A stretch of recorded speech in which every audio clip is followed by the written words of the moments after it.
여러분 안녕하십니까. 시골교회 출석하는 평신도 복음전도 사역자입니다. 오늘도 총교회 집사 수준으로 두서없이 좀 전해드리겠습니다. 예수님 십자가 순교하신 의미에 대해서 좀 정리를 해봤습니다. 제목을 이렇게 잡았습니다. 왜 천지 창조하신 하나님이신 예수님께서 스스로 십자가 순교를 선택하셨을까요?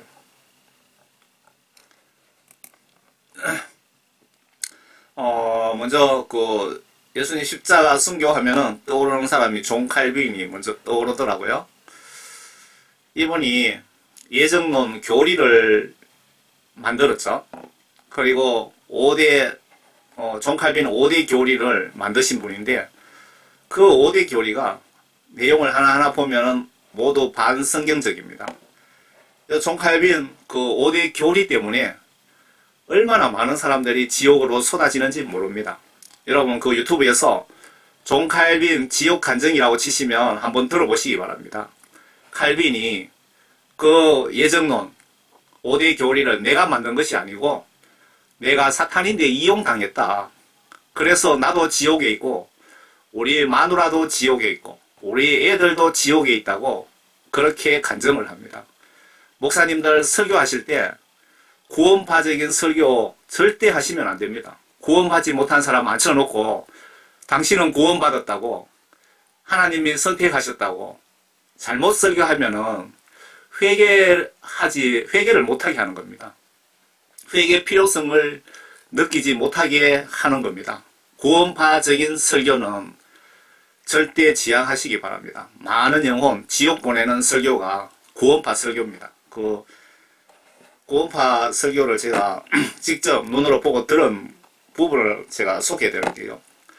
구원파 목사들의 설교 특징이 예수님이 십자가 순교로 내가 그동안 지은 죄, 예수님 십자가 순교로 나의 모든 죄가 다 자동으로 용서받았다고 그렇게 설교를 합니다. 그리고 더 한심한 거는 내가 20년, 30년 후에 지을 죄까지 미리 용서해 주셨다라고 기독교 방송국에서 설교하는 것을 내가 직접 봤습니다. 어느 명절날 울산에서 제가 분명히 봤습니다. 그렇게 설교하면 여러분들은 하나님 말씀을 몰라서 기분 좋아서 아멘 아멘 합니다. 여러분은 아멘 아멘 하고 임종 때 죽을 때 기분 좋게 천국 간다고 죽으면 바로 마귀 사탄이 잡아갑니다. 철저하게 회개를 하세요. 철저하게. 예수님께서 회개 그만됐다 할 때까지 철저하게 회개하셔서 꼭 성령 구원받고 여러분들 이름이 생명책에 있는지 꼭 확인하고 죽어도 죽으시기 바랍니다. 아마 존 칼빈이나 구원파 목회자 신학 교수들이 아래에 그 히브리서 10장 이 말씀을 가지고 한번 구원 영원하다고 주장하시는 것 아닌지 모르겠습니다. 보시면 조건이 붙어 있는데 거룩하게 된 자들에 대한 기록입니다. 무조건 거룩치 못한 자들까지도 포함이 되는 것이 절대로 아닙니다. 히브리서 10장에 제가 오늘 봤습니다. 이는 그가 한 번의 제사로 예수님 십자가 순교를 이야기하는 겁니다. 거룩하게 된 자들을 영원히 온전케 하셨기 때문이라. 그것에 관하여 성령께서도 우리에게 증거자가 되셨으니 이는 그 후에 그가 미리 말씀하시기를 그 날들 이후로 내가 그들과 세울 언약이 이것이라. 주가 말하노라. 내가 나의 법들을 그들의 마음속에 두고 그들의 생각에 그 법들을 기록하리라. 또 그들의 죄들과 불법들을 다시는 기억하지 아니하리라고 하셨습니다. 이제 이것들을 용서하신 곳에서는 더 이상 속죄죄가 없느니라. 17장 17절 18절 이거 보시면 내용을 똑바로 안 보시면 여러분 예수님 순교로 우리 모두 다 영원토록 구원받았다고 착각할 수 있습니다. 그런데 14절을 다시 한번 보겠습니다. 이는 그가 한 번의 제사로 거룩하게 된 자들을 영원히 이렇게 되어 있죠. 거룩하게 된 자들입니다. 예수님 십자가 보혈 혜택에 대한 조건이 회개하여 예수님으로부터 죄 사함을 받고 성령 구원 받고 성령 소멸치 않는 자들이 거룩하게 된 자들입니다. 이런 자들이 밑에 더 이상 속죄죄가 없느니라 말씀이 해당이 되는 겁니다. 요 분명한 조건이 요 숨어 있는 걸 잘 보셔야 돼요. 제가 잘못 본 건지 모르겠네요. 예수님께 한번 직접 물어보시기 바랍니다. 예수님 십자가 순교 혜택 받으시려면은 거룩하게 된 자들, 그들이 그 십자가 보혈 혜택을 보시는 겁니다. 예수님 순교하셨다고 여러분 회개하지도 않았는데 여러분 죄 다 자동으로 용서함 받았고 앞으로 지을 죄까지 용서해 주셨다고 그렇게 설교하는 목사들은 여러분들을 지옥으로 보내는 목사들입니다. 거짓 선지자입니다. 분명히. 제 말이 거짓말인지 예수님께 한번 확인해 보시기 바랍니다. 사탄은 구원파 주장들 설교 보고 기분 좋아 죽을 지경이고, 이렇게 구원파 목사들 설교에 마귀사탄들은 구원파 목사들 설교 보고 기분이 좋아 죽을 지경이고, 예수님은 눈물 흘리시면서 저 거짓 선지자 목사 때문에 많은 아들 딸들을 지옥으로 보내게 될 것 생각하시면서 가슴 아파하십니다. 우십니다. 구약 성경에 거짓 선지자 수가 수백 명씩 하나님께서 처단했습니다. 처단했어요. 죽여버렸습니다. 선진국의 목회자들이 95% 정도가 지옥 가고 있다는데, 거짓 선지자가 구원받지 못한 목회자들이 어느 정도 되는지 여러분 감이 오십니까? 감이 잡힙니까? 칼빈이 지옥에 있더라는데 전화가 되면 제가 물어보고 싶은 말이 있습니다. 성경책에 분명히 소멸될 수 있는데 왜 한 번 구원 영원하다고 외친 이유가 뭔가 하고 한번 물어보시고요. 그리고 아래 하나님이 의인도 죄지으면 구원 소멸 지옥 간다고 분명히 말씀하셨는데 그 5대 교리는 왜 만들었는지 제가 칼빈에게 물어보고 싶네요. 직접. 그런데 칼빈 간증 보면요, 대역 간증입니다. 서울의 어느 교회 여자 목사님이 기도 중에 예수님께서 너무 많은 사람들이 구원파 목사들 설교 때문에 너무 지옥으로 떨어지는 게 가슴 아파서 그 칼빈을 지옥에 들어앉아 있는 걸 만나게 한 겁니다. 그래서 그 여자 목사가 대역으로 입신 간증하는 내용을 한번 들어보시기 바랍니다. 칼빈이 내가 예정론 만든 게 아니고 마귀 사탄이 만들었다. 분명히 그렇게 합니다. 그리고 5대 교리하고 성경 말씀하고 비교 분석해 보세요. 분명히 예수님 말씀하고 정반대되는 내용들입니다. 데살로니가 전서 5장에 보시면 성령을 소멸하지 말라고 나와 있잖아요. 죄짓고 회개하지 않으면 성령이 소멸된다 이 얘기입니다. 그리고 에스겔 33장에 보시면 구원받은 인간도 죄짓고 회개하지 않으면 죽는다, 지옥 보내겠다는 내용입니다. 그러므로 너 인자야 내 백성의 자손들에게 말하라. 의인의 의인은 그가 흠으로의 날에는 그를 구해내지 못할 것이라. 구원받은 인간도 성도도 죄를 지으면 구해내지 못할 것이다. 악인의 악에 있어서는 그가 자기 악에서 돌이키는 날에 그것으로 인하여 쓰러지지 아니하리니. 회개하면은 악인이라도 회개하면은 쓰러지지 아니하리니 살려주시겠다는 겁니다. 용서해 주시겠다는 내용이잖아요. 의인도 구원받은 목사 장로도 그가 범죄하는 날에는 그의 의로 인하여 살 수 없을 것이다. 지옥 보내겠다 이 말 아닙니까? 내가 의인에게 그가 반드시 살리라고 말하였는데도 그가 자기 자신의 의를 신뢰하고 죄악을 저지르면 그의 모든 의는 기억되지 아니하고 그가 저지른 그의 죄악으로 인하여 그가 죽을 것이라. 예를 들어서 제가 그 성령 구원 받았는데 밤낮으로 지구촌에 엄청 많은 수백만 명, 수천만 명을 전도했다고 칩시다. 그러면은 그 전도한 공로 때문에 예수님이 내가 죄를 조금 지어도 그 정도는 넘어가겠지라고 생각하고 죄 짓는다면 그런 것조차도 예수님은 봐주시지 않겠다는 그 내용 아닙니까? 예수님께서 내가 거룩하니 너희도 거룩하라. 천국은 거룩한 곳이기 때문에 거룩하지 않으면 그 누구도 올 수 없다. 이해가 되십니까? 예수님은 아래에 이렇게 말씀하셨는데 존 칼빈의 잘못된 교리로 수많은 기독교인이 지옥으로 단체로 쏟아지고 있습니다. 거짓 선지자들이 설교 잘못해서 양떼들을 지옥으로 쏟아 넣으니까 예수님이 울고 계시는 겁니다. 제가 예수님 사진에다가 눈물을 양쪽으로 이렇게 그려 넣었는데 포스터 같아 보입니까? 존 칼빈 교리대로 설교하는 그 목사들 말이 맞는지 예수님 말씀하고 비교해 보세요. 예수께서 대답하시기를 진실로 진실로 내가 너희에게 말하노니 사람이 물과 성령으로 태어나지 아니하면 하나님 나라에 들어갈 수 없느니라. 사람이 물은 하나님의 말씀, 성경 말씀을 비유로 말씀하신 거죠. 상징적으로. 하나님 말씀이 여러분들 성경 말씀 안 보면 지옥 갑니다. 왜? 성경 말씀을 보셔야 내 더럽혀진 영혼을 내가 죄를 짓고 있는지 죄를 안 짓고 있는지 무엇이 죄인지 아닌지 그거 다 들어가 있기 때문에 말씀을 물이라고 표현한 겁니다. 성령 받고 성경 말씀 지시대로 순종하지 아니하면 다시 태어나지 아니하면 여러분 다 지옥에 보내겠다. 그 경고 말씀입니다. 칼빈 교리하고 정반대 되잖아요. 여러분들은 칼빈 교리를 믿습니까? 예수님 말씀을 믿으실래요? 여러분들 요 두 말씀만 확실하게 알고 계셔도 천국 가는데 매우 유리합니다. 나에게 주여 주여 부르는 자마다 천국에 들어가는 것이 아니요 하늘에 계신 아버지의 뜻을 행하는 자라 되느니라. 아버지 뜻이 뭐냐? 아버지 뜻은 성경 말씀이 아버지 뜻을 적어 놓은 것이고 그 중에 성경 말씀의 각종 계명들, 지시들, 율례들, 성경 말씀 지시에 이거 하라 저거 하라 그러면 마음으로 믿고 행동으로 순종하는 것이 아버지의 뜻을 행하는 자입니다. 그 지시 내용을 믿지도 않고 행동으로 순종하지 않는 불순종자는 아버지 뜻을 행하지 않는 자입니다. 지옥 갈 자들이라 이 얘기죠. 그러면서 예수님께서 정확하게 더 설명을 해 주시는데요. 그날에 심판날에 여러분 영원 심판날 오늘 밤에 죽으면 여러분 영원 심판받는 것이고 예수님 재림 때까지 살면은 그때 심판받는 것이고요. 그날에 많은 사람들이 나에게 주여 주여 우리가 주의 이름으로 요거 목사들입니다. 위에 주의 이름으로 예언하지 아니하였습니까? 성경 말씀이 예언서고 말씀을 여러분들이 선포하고 전하기 때문에 예언자라고 하죠.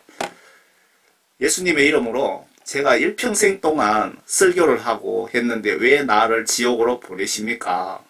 지옥 보내는 이유가 뭡니까? 라고 따지면은 예수님께서 위에 이렇게 대답해 주겠다는 겁니다. 아버지의 뜻을 너는 불순종했다고. 그 다음에 주의 이름으로 마귀를 쫓아내지 아니하였습니까? 예수님 제가 해외로 다니면서 밤낮으로 귀신 쫓고 병 고치고 그렇게 많이 아버지 일을 했는데 왜 나를 지옥으로 보내십니까? 라고 따지면 너도 아버지 뜻을 불순종했기 때문에 지옥으로 가는 거다. 세 번째, 주의 이름으로 많은 경이로운 일들. 여기는 헌금도 많이 하고 11조하고 중보기도도 많이 하고 봉사활동도 많이 하고 교회 화장실 청소 뭐 죽을 때까지 했는데 왜 예수님 나를 지옥으로 보내십니까? 라고 따지면 너도 성경 말씀 지시들을 행동으로 순종하지 않았기 때문에 지옥 보낸 거다. 그 성경 말씀을 보시면서 여러분 전체적으로 다 순종하셔야 돼요. 이를 보면 목사님들이 답답하신 분들이 꽤 있어요. 이런 것은 잘 하시는데 저거는 또 전혀 안 하더라고. 저쪽에 저런 거는 잘하는데 이쪽에 있는 부분은 전혀 또 모르시더라고요. 요한계시록에 7교회의 그 내용을 한번 보세요. 그것은 예수님께서 너는 이런 것은 잘하는데 왜 저런 것은 왜 못하느냐? 회개하지 않으면 지옥 보낸다 그 말씀이잖아요.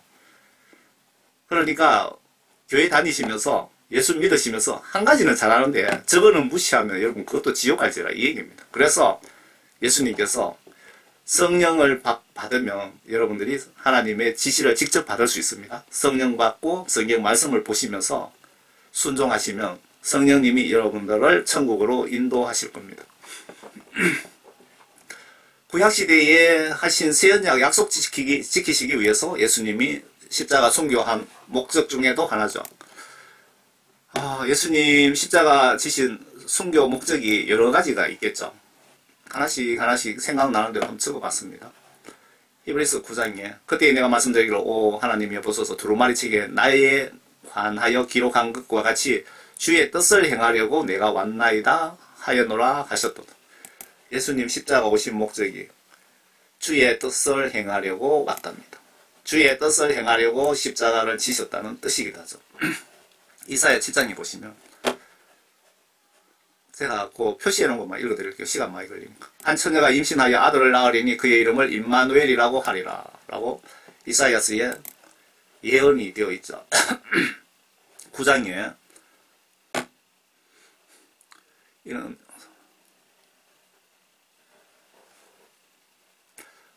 이는 우리에게 한 아이가 태어났고 우리에게 한 아들이 주어졌으니 전부가 그의 어깨 위에 있을 것이요 그의 이름은 경이로운 분이라 상담자라 능하신 하나님이라 영원하신 아버지라 화평의 통치자라고 불리리라. 예수님 예루살렘에서 태어나실 것, 이스라엘에서 태어나실 것에 대한 기록입니다.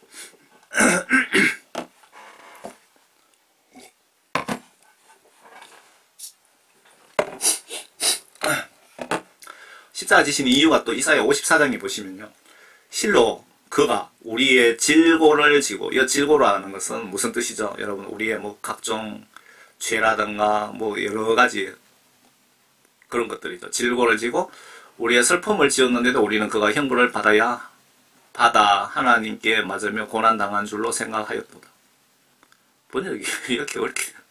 그러나 그는 우리가 허물로 인하여 상처를 입었고 우리의 허물로 예수님이 십자가 이렇게 순교했다는 내용입니다. 그가 우리의 죄악으로 인하여 상하게 되었도다. 우리의 화평을 위한 징계가 그에게 내려졌고 그가 맞은 채찍으로 우리가 치유되었도다. 우리가 모두 양같이 길을 잃고 각자 자기의 길로 돌이켰으나 주께서는 우리 모두의 죄악을 그에게 지우셨도다. 주께서는 우리 모두의 죄악을 예수님께 뒤집어 씌워갖고 십자가를 지게 하셨다. 그 내용이죠. 그리고 예수님 믿고 구원받은 진짜 성도들을 천국 가는 영적 길을 열어주시기 위해서 예수님이 십자가 순교하신 거죠. 여러 목적들 중에 지금 말씀드리는 겁니다. 그리고 회개 구원시켜서 천국 데려가시려고 예수님이 또 십자가를 순교하신 목적 중에 하나라고 보여집니다. 예수님께서 십자가에 순교하지 않았다면 천국 가는 다리가 놓여지지 않았다는 겁니다. 영적으로. 이 포스터가 영어로 검색하시면 이렇게 많이 나오는데 이게 영적으로 정확한 표현입니다. 그 증거 말씀이 있거든요. 예수님이 이 땅에 오신 목적, 그때부터 예수께서 전파하기 시작하여 말씀하시기로 회개하라 천국이 가까웠느니라고 하시더라. 예수님 오신 목적, 우리를 회개시켜서 천국으로 데려가시기 위하여 십자가 지셨다. 앞에 또 십자가 지신 목적을 말씀드렸죠. 마태복음 27장 한번 찾아보세요. 그런데 보라, 성전의 휘장이 위에서 아래까지 둘로 찢어지고 땅이 흔들리며 바위들이 갈라지고 무덤들이 열리며 잠들었던 많은 성도들의 몸이 일어났으며, 구약시대 때 죽은 사람들, 구원받은 사람들이 예수님 십자가 순교를 하지 않았기 때문에 천국 가는 길이 아직 열리지 않았기 때문에 무덤에 대기하고 있었다. 이렇게 이해하면 될까요? 주께서 부활하신 후에 무덤에서 나와 부활하신 후에 십자가 순교 부활이 영적으로 이런 의미가 있다는 거죠. 무덤에서 나와 거룩한 도성은 죄가 없는 천국이죠. 들어가 많은 사람들에게 나타나더라. 백부장과 그와 함께 예수를 지키고 있던 사람들은 지진과 그 일어난 일들을 보고 크게 두려워하며 말하기를 참으로 이 사람은 하나님의 아들이었도다 라고 하더라. 예수님 십자가 순교로 천국 가는 길이 열린 건 맞죠. 반대로 예수님 순교가 없었다면 이들은 아직 땅 속에 머물러 있어야 되지 않았을까요? 예수님 십자가 순교로 천국 가는 십자가 다리가 생긴 겁니다. 십자가 순교하시지 않으셨다면 다리가 없는 겁니다. 예수님 십자가 순교로 천국 가는 사다리가 생긴 겁니다. 그런데 많은 분들이 천국 가려고 사다리를 이렇게 타고 올라가는데 마귀 사탄의 공격으로 많은 사람들이 지옥으로 떨어지고 있습니다. 여러분들은 지금 이 사다리에 매달려 지옥에 떨어지기 직전에 혹시 있는 것은 아닌지 한번 깊이 한번 뒤돌아 보시기 바랍니다. 구약시대에 하나님을 섬기는 각종 제사예배, 속죄, 회개 방법으로 지금 인구가 한 80억입니다. 비행기가 날아다니는 신약시대에 맞지 않을 것을 예수님께서 아시고 새로운 통치 방식인 성령을 통한 1:1 직접 통치를 위해서 십자가를 순교하신 목적 중에 또 하나가 아닌가 그 생각이 듭니다. 보세요. 그렇다고 모세를 통한 율법 613가지가 없어진 것은 아니고 율법 정신은 더욱 강화되어 거룩함이 더욱 강화되어 지금 신약시대로 넘어왔습니다. 그 구약시대에 그 하나님이 바로 돌아가고 없으면은 뭐 모세 율법하고 상관없겠지만 구약시대 천지창조하신 하나님이 바로 예수님이시기 때문에 바로 그 율법 정신은 더 무섭게 더 강화되어서 넘어왔습니다. 예를 들어 보겠습니다. 실례를 들면 구약시대 때 생각으로 살인하고 생각으로 간음한 신약시대에는 지금 살인을 생각으로 살인하고 생각으로 간음해도 여러분 지옥 갈 죄로 예수님은 간주하시겠다 분명히 말씀하셨습니다. 그런데 구약시대 때는 생각으로 뭐 10,000명을 죽이든 간음을 10,000명을 하든 처벌이 안 된 것 같고 행동 행위로 실행했을 때 처벌을 한 것으로 보여집니다. 구약시대에. 그렇지만 그 사건이 발생했을 때 이래 보시면 범행 동기를 반드시 참조하신 것 같습니다. 계획적인 범죄인지 아니면 우발적인 범죄인지를 참조하신 것 같습니다. 그 구약서에 보시면. 그런데 예수님 성령 통치 시대인 지금은 여러분들이 꿈속에 지은 죄까지도 다 저장하신답니다. 구약시대 통치 방식이 성막 제사장 선지자 왕을 통한 각종 통치에서 십자가 순교 이후부터 아래 보혜사 성령을 통한 직접 통치 방식을 선택하신 거죠. 구약시대 때는 하나님께서 우리 백성들을 어떻게 다스렸나 하면은 성막, 성전을 통하여 제사장, 선지자, 왕들을 통한 그러니까 제사장, 선지자, 왕이 하나님과 직접 만날 수도 있고 음성을 들을 수도 있고 직접 직통 전화를 할 수 있었죠. 그런데 그렇게 해서 구약시대 때 통치하셨는데 신약 예수님 십자가 순교 이후부터는 예수님께서 보혜사 성령을 통한 1:1 직접 통치 방식을 지금 사용하고 계시는 겁니다. 그래서 여러분들이 그 성령을 받으시면 여러분들이 제사장이고 선지자입니다. 여러분들 성령 받으신 분들이 그렇다는 겁니다. 성령 받지 못하신 분은 제사장 선지자가 아니고요. 한번 봅시다. 맞는지. 여러분 삼위일체라는 말을 많이 들어보셨죠? 번역 정확한 성경이 있습니다. 제가 가지고 있는 성경은 한글 킹제임스 성경인데 이 성경은 영어 성경에서 번역을 한 걸로 보입니다. 그 영어 킹제임스 성경이 전 세계에 1억 9천만 권 이상 팔렸다고 합니다. 가장 많이 팔리고 전 세계 모든 선교사들이 가지고 나간 그 영어 성경이 한글 킹제임스 성경입니다. 그 번역 정확한 성경에 이는 요한 1서 5장 7절 한번 보세요. 이는 하늘에서 하시는 이가 세 분이시니 아버지와 말씀과 성령이시오. 이 세 분은 하나이시며 아버지는 누굽니까? 하나님이신 예수님이고 천지 만물을 예수님께서 포크레인으로 만드셨습니까? 못이나 연장을 만드셨습니까? 아니죠. 말씀으로 만드셨죠. 하나님 말씀이고요. 그 다음에 하나님의 영, 성령이 그러니까 이 세 분은 한 분이죠. 맞죠? 예수 하나님의 입에서 나온 말씀, 예수 하나님의 정신, 마음이라고 보시면 맞습니까? 성령 하나이십니다. 성령 역할을 보시라 이겁니다. 성령은 하나님의 영이다. 그래서 성령 역할에 대해서 예수님이 이 땅에 오셔서 정확하게 설명을 해 주셨거든요. 여러분들 성령이 여러분 속에 없으면 구원받지 못한 것이고 여러분 오늘 밤에 갑자기 죽으면 100% 지옥 간다고 봐도 틀리지 않습니다. 한번 보세요. 그러나 내가 너희에게 실상을 말하노니 예수님 부활하셔서 떠나가기 전에 하신 말씀 같지요. 내가 떠나가는 것이 너희에게 유익이라. 내가 떠나가지 아니하면 보혜사 번역 정확한 성경에는 위로자라고 나와 있습니다. 보혜사나 위로자나 성령이란 뜻이죠. 너희에게 오시지 아니할 것이요. 예수님 내가 안 가면 너희들에게 보혜사가 오지 않는다. 내가 가면 내가 그를 너희에게로 보내리라. 예수님께서 보내주신다고 분명히 말씀하셨습니다. 그가 와서 죄에 대하여 의에 대하여 심판에 대하여 세상을 책망하시리라. 죄에 대하여라 하면 그들이 나를 믿지 아니하며 성령님께서 죄와 의와 심판에 대해서 모든 부분을 통치하신다. 관여하신다. 그 뜻이네요. 그러시면서 그 요한복음 16장에 예수님께서 성령님의 역할에 대해서 더 구체적으로 말씀하고 계시는데요. 그러나 진리의 영은 성령이죠. 진리의 영이신 그분이 성령이 오시면 너희를 모든 진리로 인도하시리라. 모든 진리를 모아놓은 책이 성경 말씀이죠. 성령 받으면 성령은 성경 말씀 안으로 여러분들을 인도한다.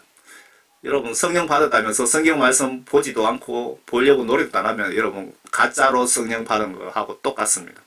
그분은 성령은 자신에 관하여 말씀하지 아니하시고 무엇이나 들은 것을 말씀하실 것이요 또 너희에게 다가올 일들을 알려주시리라. 그분이 예수님께서 성령을 그분이라고 표현했습니다. 나를 영화롭게 하시리. 예수님을 영화롭게 하시리. 하나님의 영이시고 예수님은 본체라고 좀 이해를 하기 쉽게 저는 교회 처음 나오시는 분들 수준으로 어떻게 하면 쉽게 이해할 수 있을까 그렇게 하다 보니까 메시지가 길고 말이 많습니다. 이해해 주시기 바랍니다. 뭐 저보다 훌륭하고 똑똑하신 분은 안 보셔도 됩니다. 그분이 나를 영화롭게 하시리니 예수님은 영체가 있죠. 영체 뒤편에 설명드릴게요. 이는 그분이 내 것을 받아서 너희에게 알려주실 것이라. 아버지께서 가지신 것은 모두 내 것이라. 그러므로 그가 내 것을 가지고 너희에게 알릴 것이라. 예수님이 내가 사실은 하나님이라고 15절에 지금 말씀하고 계시는 겁니다. 앞에 성전의 휘장이 찢어졌죠. 그때보다 성전의 휘장이 위에서 아래로 둘로 찢어지고 땅이 흔들리며 바위들이 갈라지고 무덤들이 열리며 잠들었던 많은 성도들의 몸이 일어났으며 주께서 부활하신 후에 무덤에서 나와 거룩한 도성을 들어가 많은 사람들에게 나타났다. 앞에 말씀드렸죠.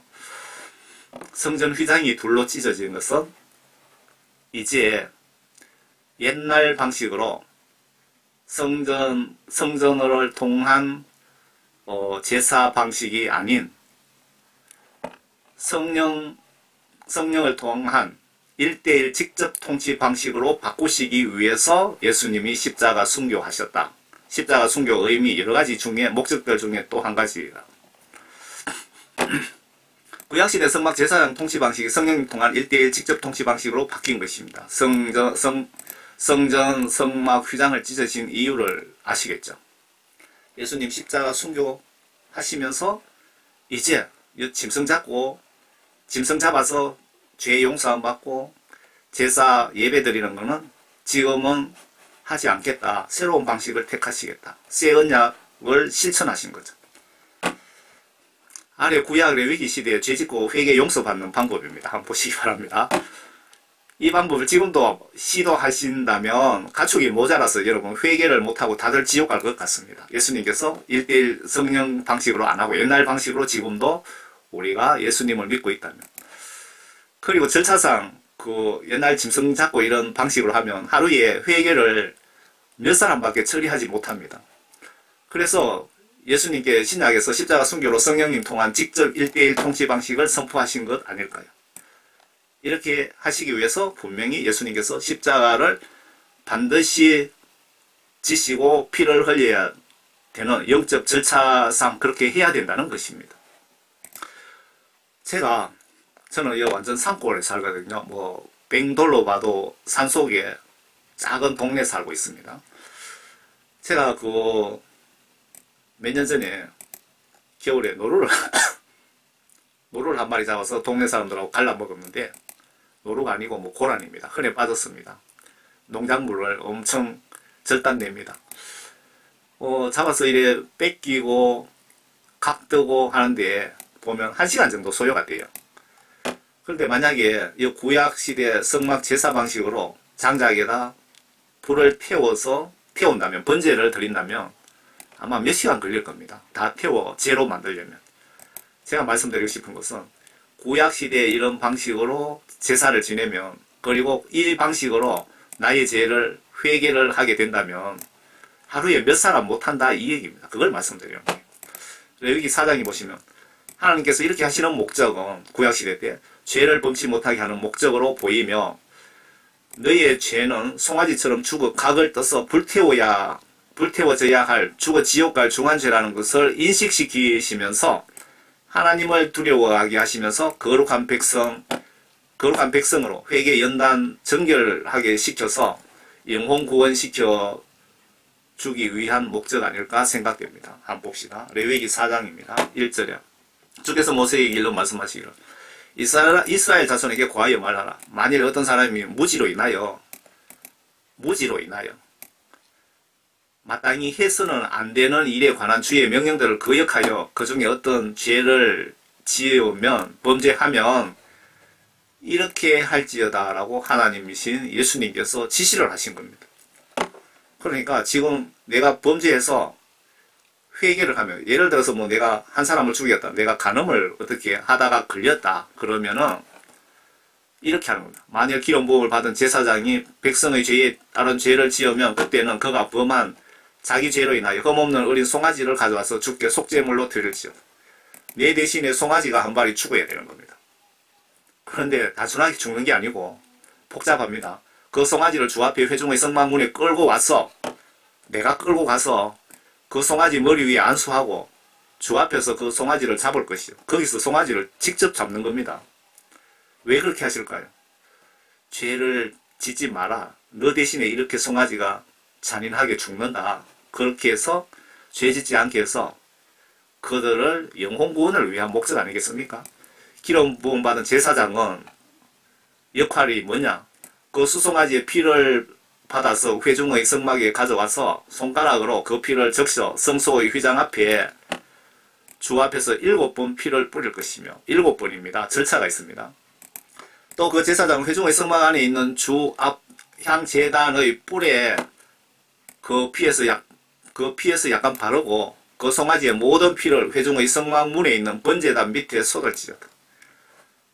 이 제사장 정말 못해 먹겠네요. 피 비린내가 얼마나 많이 나겠습니까? 하루 종일.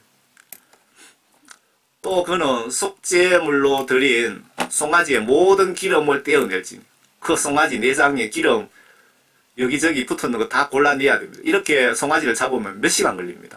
내장을 덮고 있는 기름과 상자 같은 데 기름이 붙어 있거든요. 내장 위에 모든 기름과, 그리고 옆구리에 붙은 두 콩팥과 그 위에 있는 기름과 아주 자세하게 기록되어 있습니다. 간 위에 껍질을 콩팥과 함께 떼어내되 화목제의 희생제물인 송아지에서 떼어낸 것 같이 할 것이요. 요런 절차를 지켜라 이 말입니다.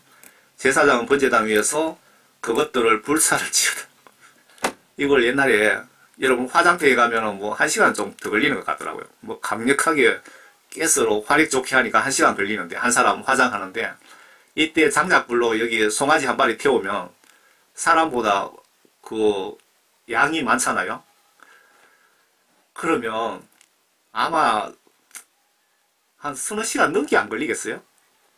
그러면 제가 말씀드리는 게, 한 사람 그 회개시키기 위해서 이런 절차를 밟으면, 지금 세계 인구 80억이고 기독교 인구가 20억이라는데 20억이 회개를 하려면 그 송아지가 모자라서, 짐승이 모자라서 회개 못하고 죽어서 지옥에 엄청 갈 수 있을 것이다. 그래서 예수님이 이런 방식을 피하시고 율법에 휘장을 찢으면서 이런 방식 앞으로 없다. 그리고 성령님을 통한 1:1 통치 방식을 선택하신 것 아닌가, 그런 생각이 드네요.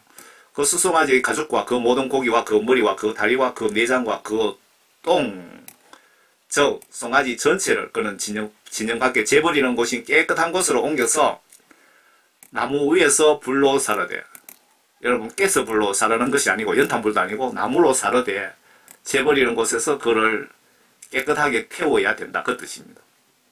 아래 예수님 십자가에 한번 피 흘리면 송아지 짐승 제사 회개를 대신하신다고 기록되어 있습니다. 이제 이런 것들이 이렇게 마련되어 있어서 제사장은 언제 성막 안으로 들어가 하나님께 예배하는 일을 수행하나? 이 피는 자신과 백성들의 잘못을 위한, 여러분들 히브리서 9장에 보시면 내용이 자세하게 기록되어 있거든요. 한번 보시기 바랍니다. 중요한 부분만 제가 보여드릴게요. 시간이 너무 길어질 것 같아서. 염소와 송아지의 피로 아니하고 왜 예수님이 십자가 한 번으로 십자가 순교를 안 할 수가 없었는지에 대해서, 이거 사도 바울이 적은 거 맞습니까? 오직 자신의 피로 한 번 성소에 들어가셔서 히브리서 저자가 누군지 모르겠습니다. 우리를 위하여 영원한 구속을 이루었느니라. 그러므로 첫 언약도 피 없이 드려진 것이 아니니 모세가 율법대로 모든 계명을 온 백성에게 말한 후에 송아지와 염소와 피와 물과 주홍색 양털과 우슬초를 가져다가 그 책과 온 백성에게 뿌리며 말하기를 이것은 하나님께서 너희에게 명하신 언약의 피라 하였느니라. 더 나아가 그는 피를 가지고 성막과 성기는 데에 쓰이는 모든 기병에 뿌렸다. 율법에 따르면 거의 모든 것이 피로서 정결케 되나니 피 흘림 없이는 죄사함이 없느니라. 왜 예수님이 십자가 순교하셨는지 히브리서에 이렇게 정확하게 기록이 되어 있습니다. 여러분 자신을 드릴 필요가 없으니 그 히브리서 9장을 한번 읽어보세요. 구약시대에 죽은 구원받은 성도들의 영혼을 천국으로 데려가시기 위하여 순교하셨다. 앞에 말씀드렸죠. 무덤들이 열리고 잠들었던 많은 성도들의 몸이 일어났다. 주께서 부활하신 후에 무덤에서 나와 거룩한 도성으로 들어가 많은 사람들에게 나타나더라. 또 다른 그 순교 목적, 십자가 순교 부활을 통하여 너희들도 나를 믿고 구원받으면 나처럼 죽어도 부활하여 천국에서 나와 같이 영원히 거주하게 된다는 것을 보여주시기 위하여 십자가 순교한 의미도 있지 않을까요? 예수님 십자가 부활하신 그 포스터를 찾다 보니까 이걸 찾았습니다. 무덤에 돌이 굴러 나오고 예수님이 나오시면서 빛이 있고 십자가는 제가 붙였습니다. 옛날에 제가 어릴 때 누에를 많이 먹였습니다. 그때 먹고 살기 참 힘들 때죠. 보리밥만 먹었고,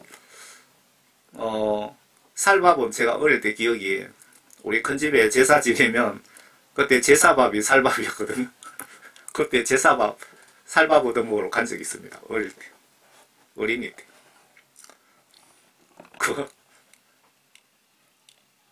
그런데, 저희 아버지는, 그때, 믿음이 좋으셔갖고, 안 가신 거죠. 우상숭배 한 음식은 먹으면 안 됩니다, 여러분. 누에를 많이 먹였는데 누에가 막 떨어져서 자다가 몸부림쳐갖고 이 누에가 터져갖고 막 시퍼렇게 뽕잎을 많이 먹었으니까 시퍼렇게 터진 그런 장면도 제가 많이 봤습니다. 참 징그럽죠. 누에가 다 크면 이런 번데기가 됩니다. 이게 실크 원료죠. 이 번데기에서 좀 오래 지나면요, 이래 나방이 나옵니다. 나방이. 이 구멍을 뚫고 나오더라고요. 부활 장면에 대한 포스트로 제가 올렸습니다.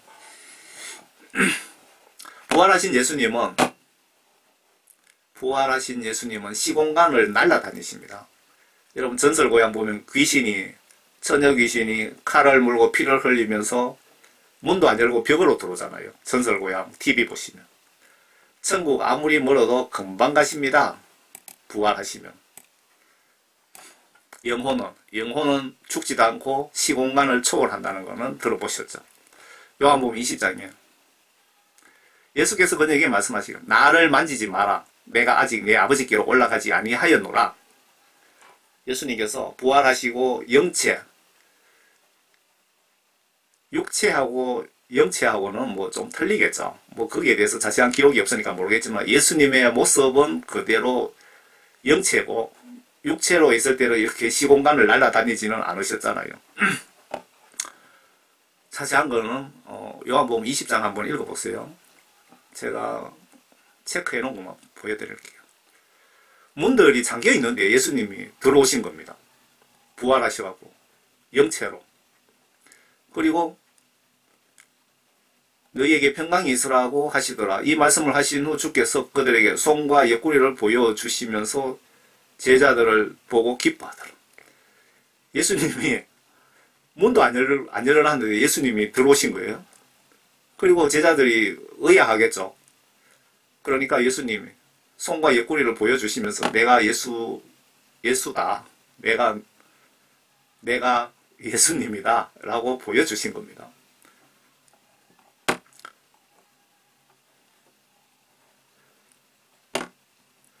그래야 주의 첫날 그의 저녁에 제자들이 모인 곳에서 유대인들이 두려워서 제자들이 문을 잠가놓고 있었는데 예수께서 오셔서 그 문도 안 열고 들어오셨다는 겁니다. 그리고 예수님께서 여러분들에게 그 명령을 한 것이 있습니다. 성령 받으라고 했는데 받지 않는 것도 죄입니다. 그때 예수께서 그들에게 다시 말씀하시기를 너희에게 평강이 있으라. 내 아버지께서 나를 보내신 것 같이 나도 너희를 보내노라 하시고 이 말씀을 하신 후 그들에게 숨을 내쉬며 말씀하시기를 성령을 받으라. 너희가 누구의 죄든지 용서하면 그들의 죄사함을 받게 되며 누구의 죄든지 그대로 두면 그대로 있게 되리라고 하시더라. 여러분들 그 죄를 회개하지 않고 죽으면은 그 죄가 그대로 있다 이 얘기입니다. 그래서 회개하라는 겁니다. 철저하게. 여러분 천국에 확실히 가시려면은 예수님이 회개 그만되었다라고까지 말씀하실 때까지 회개하는 게 확실하게 천국 가는 방법입니다. 어떤 인터넷 이름이 알려지지 않은 그 기억자가 1년 동안 회개를 했더니 예수님께서 이제 됐다라고 하시더래요. 그래서 그분이 해외 나가서 뭐 성령 사역도 보니까 하시고 촉망받는 분이시더라고요. 그러니까 여러분들도 예수님께서 이제 됐다 할 때까지 회개기도 꼭 하시기 바랍니다. 여러분들이 뭐 조금 하다가 이제 됐겠다 하고 끝마치면은 매우 위험합니다. 매우. 8일 후에 제자들이 다시 집안에 있었는데 토마토를 알겠네요. 그들과 함께 있더라. 문이 잠겼는데 예수께서 오셔서 한가운데 서서 말씀하시고 너희에게 평강이 있어라. 도마가 대답하여 주께 말씀드리기를 나의 주 나의 하나님이여 라고 하니 예수께서 그에게 말씀하시기를 도마야 내가 나를 보았으므로 믿는구나. 보지 않고 믿는 자들은 복이 있도다. 그리고 요한복음 그 20장에 보시면요. 그녀가 이 말을 한 후에 뒤를 돌아보니 예수께서 서 계신 것을 보아도 그분이 예수인 줄을 알지 못하더라. 예수 제자들이 예수님 부활하셔갖고 이렇게 뒤에 와서 모습을 보고도 예수님인 줄 몰랐다 이 얘기죠. 그래서 얘기하다 보니까 예수께서 그녀에게 말씀하시기를 마리아야 하시니까 그녀가 주께 돌아서서 말하기를 라보니라고 하니 이는 선생님이라고 말하는 것이라. 예수께서 그녀에게 말씀하시기를 나를 만지지 말라. 내가 아직 내 아버지께로 올라가지 아니하였노라. 그러나 누가복음 24장 그때 그가 그들과 함께 식사하러 앉았을 때 빵을 가지시고 축복하신 후에 떼어 그들에게 주시니 그때 제자들인가 보네요. 그들의 눈이 열려서 주를 알아보자 주께서 그들의 시야에서 사라지시더라. 그 부활하시면 여러분들 영혼은 시공간을 초월합니다. 그냥 내가 미국 가서 커피를 한잔 하겠다 그러면 0.1초 내로 여러분 영혼이 미국으로 가버린다 이 얘기입니다. 예수님이 지금 시범을 보여주시잖아요. 천국이 그 세 번째 하늘 북쪽에 있다고 성경에 나와 있잖아요. 그러면 여러분들이 인공위성 타고 천국 가려면 몇십억 년을 가야 됩니다. 밤낮 쉬지 않고 몇십억 년을 가야 천국에 갈 수 있습니다. 우주 바깥에 있기 때문에. 그런데 여러분들이 죽어서 육체를 딱 육체를 벗어버리고 영으로 빠져나가면 영혼이 육체를 벗어버리고 빠져나오면 천국에 금방 갑니다. 바로 심판하셔갖고 여러분 지옥에도 금방 가게 됩니다. 심판은 한 번밖에 없습니다. 이 세상에서 죄를 짓고 법원에 가면 1심, 2심, 3심 해갖고 세 번 재판 받을 수 있잖아요. 그런데 영혼 심판은 딱 한 번밖에 없습니다. 그러니까 여러분 더 두렵지 않습니까? 저는 엄청 두렵습니다. 한 번 심판밖에 없기 때문에. 그래서 예수님을 철저하게 믿으시기 바랍니다. 철저하게. 회개 철저하게 하시고. 구약과 신약의 변환점은 예수님 십자가 순교 부활이 변환점이라고 생각되는 거 맞죠? 저는 그렇게 생각됩니다. 예수님 십자가 순교하셔서 부활하신 이때부터 바로 신약시대가 접어든 것이라고 저는 그렇게 보고 있습니다. 여러분들 죽을 때 예수님께서 내 영을 예수님께 부탁드립니다 라고 하시고 죽으시기를 바랍니다. 또 해가 어두워지고 성전의 휘장이 한가운데로 찢어지더라. 그때 예수께서 큰 음성으로 소리질러 말씀하시기를 아버지시여 내 영을 아버지의 손에 의탁하나이다 라고 하시고 이 말씀을 마치신 후 숨을 거두시더라. 이러한 일을 이거는 빼고요. 예수님이 돌아가실 때 하신 말씀 내 영혼을 아버지의 손에 부탁드립니다 라고 돌아가셨으니까 여러분들도 임종 때에 예수님 저의 모든 죄를 용서하여 주시고 제 영혼을 맡아 주시옵소서 라고 부탁하고 돌아가시기 바랍니다. 요한복음 19장이에요. 십자가 순교로 구약시대에 계획하셨던 영적 일들과 오늘날에 사는 이스라엘 민족과 여러분들께 하신 약속을 다 이루었다고 하신 것 같습니다. 영혼구원 사역 계획 실천 다 이루었다는 뜻으로 보입니다. 예수님이 돌아가실 때 다 이루었다고 말씀하셨죠. 이제 오실 때는 구원받은 자 추수 후 불심판하시고 천년왕국 건설을 위해서 예수님 재림하실 겁니다.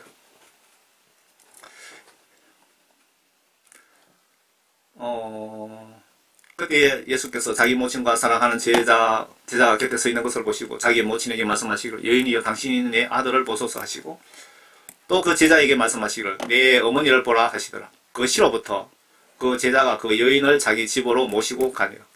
2일 후에 예수께서 이제 모든 일이 이루어진 것을 아시고 말씀하시기를 목마르다. 지금 십자가 달려가고 하시는 말씀입니다. 목마르다 라고 하시니 이는 성경이 이루어지게 합니다. 성경 구약에 이렇게 기록이 되어 있으면 이렇게 반드시 실천을 하신 겁니다. 거기에 식초로 가득 찬 그릇이 놓여 있는데 그들이 식초를 해면에 적셔서 우슬초 가지에 깨어 주의 입에 떼니라. 그때 예수께서 그 식초를 받으시고 말씀하시기를 다 이루었다고 하시더니 고개를 떨구시고 숨을 거두시더라. 예수님 그 십자가 사건 이후 성전 성막 제사가 없어졌습니다.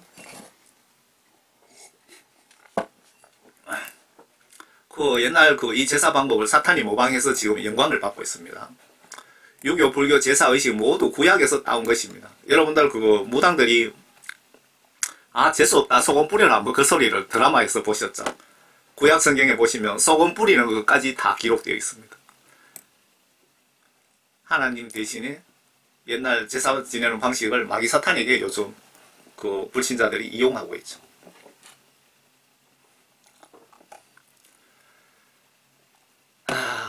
이 사람이 영혼 심판에서 지옥으로 판결을 받아서 천사가 지옥으로 끌고 가는 장면입니다.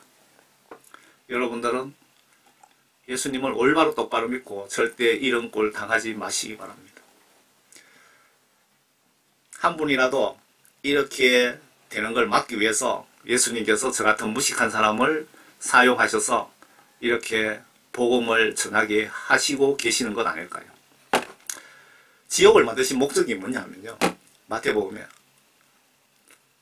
마귀와 그의 천사들을 위하여 준비했다고 기록이 되어 있습니다. 벌레도 죽지 않고 불도 영원히 꺼지지 않는다. 그곳에는 그들의 벌레도 죽지 않고 불도 꺼지지 아니하느니라. 모든 사람이 불로 소금치듯 함을 받을 것이며 모든 재물이 소금으로 소금치듯 함을 받으리라. 예수님이 십자가 순교하시고 지옥에 업무가 있어서 들리셨답니다. 아마 그동안 마귀가 공중 지옥 권세를 잡고 있었는데 십자가 순교 이후 사탄 루시퍼 권세를 회수하신 것 아닌가 하는 생각을 해봅니다. 욥기 1장에 보시면 하나님께서 사탄을 심부름도 시키시고 신약에 예수님이 무덤에 수천 귀신도 복음전도에 사용하십니다.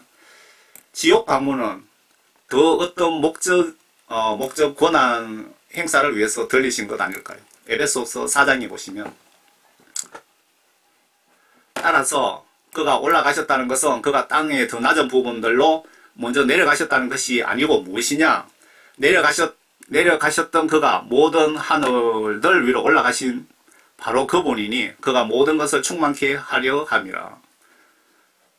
지옥에 내려가신 목적이 10절 같은데 그가 어떤 사람들은 사도로 어떤 사람은 선지자로 어떤 사람은 복음전도자로 여러분 십자가 은혜 감사하시고 의리 꼭 지킵시다. 예수님이 누구 때문에 십자가 순교하셨습니까? 십자가 의리 지키시고 성경 똑바로 이해하시고 실천합시다.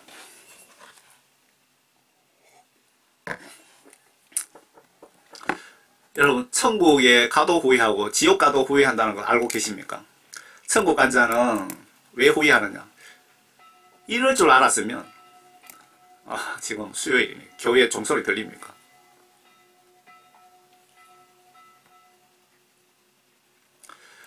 천국 간 자는 이럴 줄 알았으면 예수님 지시대로 모든 소유 다 팔아서 예수 이름으로 저 극빈국에 선교라도 좀 많이 하고 올 걸 하면서 후회하고요.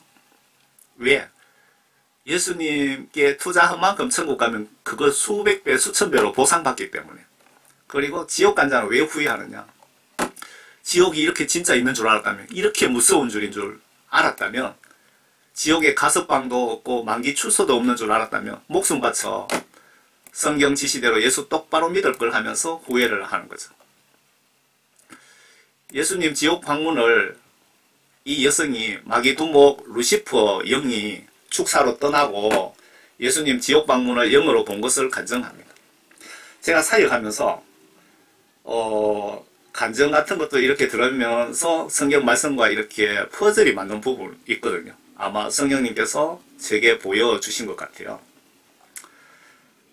앞에 예수님 그 십자가 순교 후에 지옥에 들리셨다는 내용이 있잖아요. 이분이 그 아프리카에서 유명하신 그 사역자신데, 목사님이신데, 지금 돌아가셨더라고요. 아래 이분 간증을 제가 보면서 깜짝 놀랐습니다. 그리고 아래 예수님이 지옥에 3일간 가셔서 지옥의 조폭, 사탄들 권세를 인수인계 평정하신 것 같습니다. 그리고 3일째 부활하신 것으로 보여집니다. 아래 왜 예수님이 이런 귀신 들린 자를 회개시켜서 이런 간증을 영적으로 왜 하게 하셨는지 고민해 보세요. 이런 내용이 왜 제 눈에 보였을까요? 임마누엘 채널 TV네요. 그의 지옥에 예수님에 대한 내용입니다. 그의 흉해 보여서 얼굴을 알아볼 수가 없었답니다. 예수님이 십자가 순교하실 때 그 모습으로 손에 구멍들이 있었어요. 그리고 발에도 구멍들이 있었어요. 그리고 마치 옷이 피에 담근 것처럼 보였어요. 예수님 옷이 피에 담근 것처럼 보였다. 예수님을 이런 말뚝에 묶어놓고 뼈가 보이도록, 허옇게 보이도록, 살같이 드러나가도록 그 십자가 달리기 12시간 동안 고문을 당했습니다. 마귀들과 지옥에서 회의를 가졌어요. 어느 분이 왔는데 예수님인지를 몰랐어요. 그리고 마치 옷이 피에 담근 것처럼 보였어요.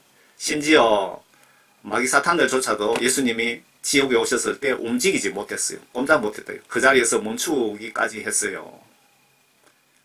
예수님 지옥 방문을 이 여성이 귀신이 쫓겨나가고 간증하는 걸 제가 봤습니다.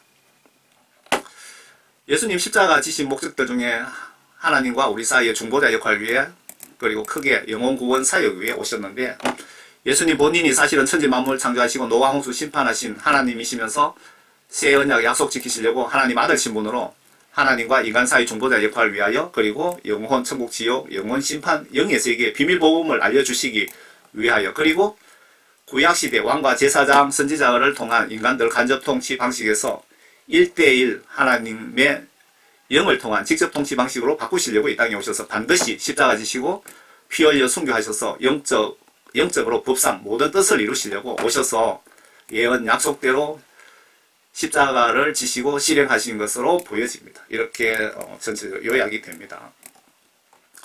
율법에 따르면 거의 모든 것이 피로서 정결케 되나니 피 흘림 없이는 죄사함이 없느니라. 제가 총교회 집사 수준으로 예수님 십자가 순교 목적을 제가 정리해 보았습니다. 예수님이 더 추가로 지혜를 주시면 제가 좀 더 예쁘게 잘 정리해서 또 올려드리겠습니다. 그리고 제가 성경 말씀 보기 캠페인을 좀 벌이고 싶은데요.